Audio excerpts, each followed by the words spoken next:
президенттин жарлыгы менен 2 айлык ишемдик белгиленген.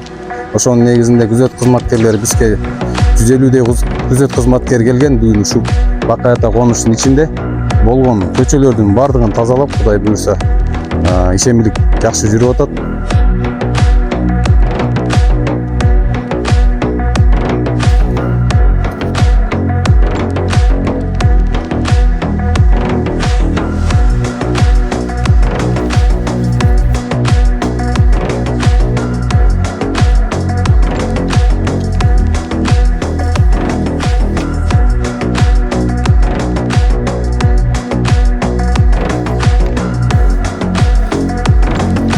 Бүгүн жакшы самалык болуп атат.